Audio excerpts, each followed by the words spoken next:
February this year, Maruti set the ball rolling at the Auto Expo in Greater Noida with the stunning Ciaz concept.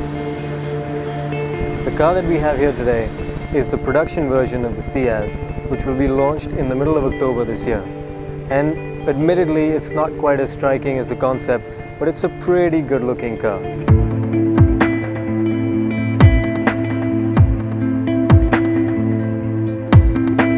And it has to be if Maruti is to succeed in this segment. They've tried in the past to go up market with cars like the Baleno, the SX4, and more recently the Kizashi, but they haven't quite been able to break that glass ceiling as yet. Maruti has incredible brand value in India. It's very much the people's car. It's your first, second, maybe even your third car.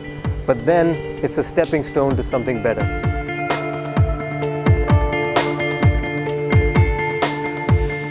The Ciaz, meanwhile, promises to be that something better. So let's get in and see if it's all that it promises to be.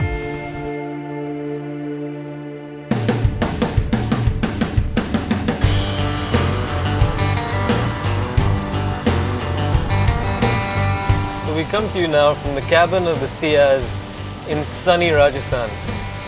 Oh wait, we are in Rajasthan, but it's not exactly sunny. We may or may not have got the monsoon elsewhere in the country, but it is absolutely coming down in buckets outside of Jaipur. Fortunately, however, the cabin of the Ciaz is the perfect place to be ensconced and safeguarded from the elements. This is a really nice cabin from Maruti. Now, while the styling of the Ciaz may not be as radical as the concept that they showed at the Expo, it's actually really refined and it looks pretty grown up. And that same theme and level of refinement is carried over into the cabin. Now it's in the cabin of this car where Maruti aims to win the hearts and minds of people. This car is clearly the biggest in its segment. It's bigger than the Honda City, it's bigger than the Hyundai Verna, and it's bigger than the Volkswagen Vento. And that space is clearly available to the passengers in the cabin of this car. It has the longest wheelbase and therefore the largest cabin room. It's even got a 510-litre boot behind me. The advantage of all of this, of course, is it's got a huge amount of legroom in the rear bench. Although it would be nice if it had a little bit more under-thigh support. And to ensure that you're willing to accept a premium sedan from Maruti, they've thrown everything, including the kitchen sink, at this car. All the variants come with projector headlamps. The Z Plus, which is the top-end variant that we're in right now, has a 7-inch touchscreen multi-information display, which includes navigation. Now, the lady in the navigation device that's going to tell you where to go sounds a little bit like your school teacher from class 8, but other than that, the system works really well.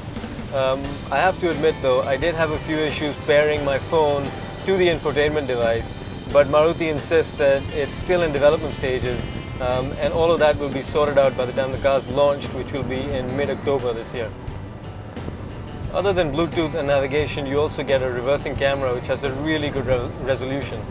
Not only do you get the camera, but you also get sensors in the rear bumper to tell you how far you can go. The overall cabin quality is actually better than the Honda City.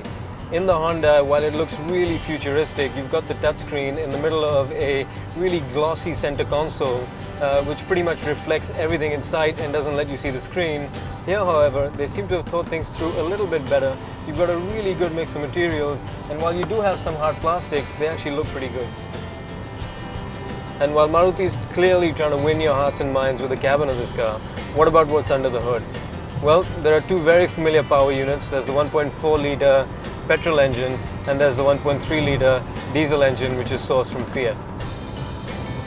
Both produce roughly 890 horsepower, which on the spec sheets really doesn't sound like much, but when you get it out on the road, they actually feel pretty sprightly. This is a brand new platform, and the petrol weighs 160 kilos less than the SX4 that precedes it. In the 1.4-litre petrol engine, even the cam cover is fashioned out of plastic. The important thing though is that they're both really refined power units. You can rev the petrol engine all the way to its 6500 RPM redline, and it gives you no vibrations whatsoever. This is the diesel that we're in right now, and while it's only got 90 horsepower, it's got a really decent amount of low down torque, so the car feels really sprightly on the road. The levels of refinement are really good, and the noise levels especially are distinctly less than the Honda City, for instance. With the Ciaz, which was Maruti's previous attempt at going upscale, they gave us what was a real driver's car. Granted, it was a CBU, it was extremely expensive, it was one segment above this one, and of course it didn't have a diesel engine, but it was a really good driver's machine. With the Ciaz, however, then Maruti learned, not that they didn't know already, that a driver's car isn't necessarily the way to go in the Indian market. Unfortunately, the majority of people couldn't care less how well a car drives or steers. Nevertheless, for those of you that are still interested, while this car isn't half bad, it's not exactly a driver's machine. The emphasis in the Ciaz is clearly on comfort. I'm going down a broken single-lane country road right now, which is really undulating and really rough, but none of that is transmitted into the cabin of the Ciaz. The steering, which is electric power assisted, is a little bit vague.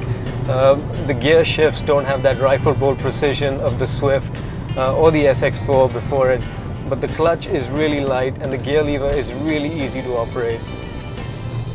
So, the idea of a premium sedan from Maruti certainly seems like an idea whose time has come. The Ciaz certainly provides a huge amount of comfort, space and refinement, which is what buyers in this segment want. You can bet that it's also going to provide a huge amount of value when Maruti announces the prices in October. So, what you have here is a car that looks and feels refined and most importantly upmarket. And that trait is certainly something that ought to do the trick for Maruti this time around. The Honda City better start having some sleepless nights.